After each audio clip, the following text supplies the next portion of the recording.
Santorini is moving and building its way back onto Kickstarter, and today we are going to be looking at the original game as well as the upcoming cooperative expansion in this episode of Little Big Thumbs.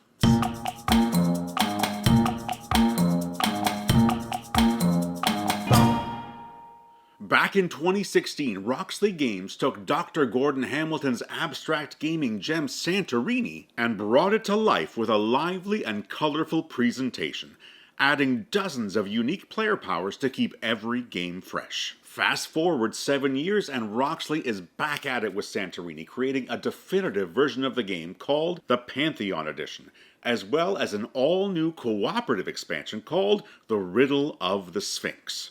Today's video will be split into two parts, covering each of these unique products. Since here at Little Big Thumbs we're all about shining a light on games that are equally fun for both children and adults, we'll start with a look at the classic game of Santorini through the lens of younger players. And then we'll spend some time trying to solve the Riddle of the Sphinx and see how this new game content builds upon that familiar foundation. If you'd like to skip ahead to the Riddle of the Sphinx portion of this video, make sure to check out the timestamps in the description. And while you're there, why not hit that subscribe button so you don't miss any future Little Big Thumbs content. So let's pull out our hammers and chisels and get ready to build some tabletop towers.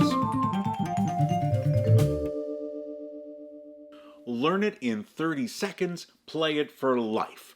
That's the way Santorini is pitched on the Roxley Games website, and while I've certainly found that to be true when introducing the game to adults, I've never actually taught Santorini to my kids. So with the announcement of Santorini's return to Kickstarter in April of 2023, we decided to change all of that. We pulled out our 2016 edition of the game, and both my 6 and 7-year-old daughters were instantly drawn in by the artwork and attractive toy factor of the game. But how would they take to playing Santorini?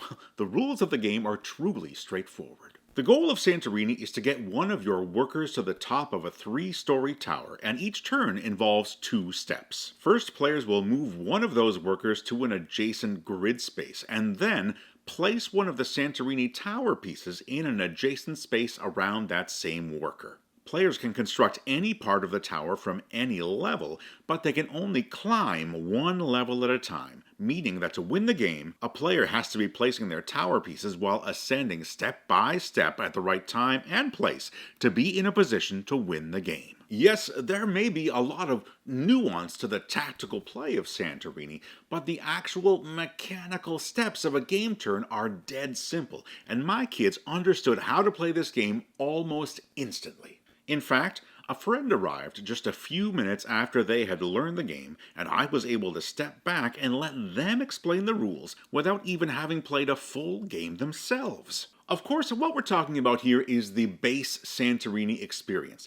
To add more complexity and variety to the game, Santorini includes several god and hero powers. God powers are unique abilities which each player can use throughout the game, allowing them to bend and break the rules. And hero powers are single-use abilities that are only available in the 2-player version of the game. So we know that at its entry point, Santorini is equally accessible for both kids and adults, and offers added depth through its special player cards to keep players of any age coming back over and over again. The Pantheon edition coming to Kickstarter will include more of everything. More details in the tower pieces, more dimensions to the island board, and certainly more god and hero power cards. For longtime fans of the game, this will be a complete and definitive version, and for new players, the game will finally be available again in the most stunning edition that's ever been made. But how will these core competitive mechanics translate into a cooperative environment? Well, let's go take a look at the Riddle of the Sphinx and see if we can find ourselves some answers. The literal building blocks of the classic Santorini experience are retooled into a cooperative campaign that is both familiar and yet completely refreshing. Now, before we go any deeper, I need to clarify that everything you're going to see from this point forward are prototype components. In true Roxley fashion, the final production copy of this game is sure to be fancified in the most delightful of ways. The Riddle of the Sphinx takes the move and build tactical game of Santorini and transports it into a collection of map boards called the Book of Riddles. Each riddle in this book makes use of Santorini's familiar grid-based environment, but breaks out of the perfect square to form a map-based scenario in which players are challenged to complete objectives. Most of these objectives are accomplished by building up towers on specific board spaces marked by objective coins. Whenever a certain number of objective coins are claimed, that objective is completed. It only takes one objective to solve a riddle, but as you'll see in a moment, there is a value in aiming to complete more.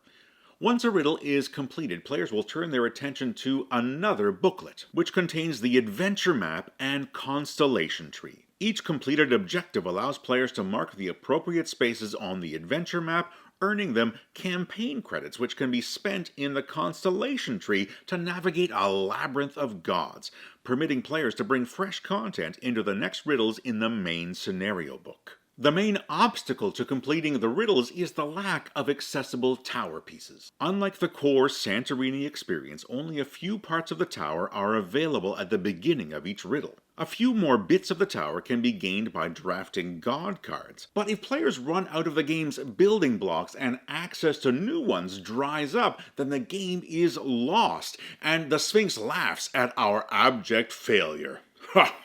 However, there is a last-ditch opportunity to grab some more tower blocks, and that is by playing the Sphinx's game. Roll the special Sphinx die and compare the color of that die result against the Sphinx board.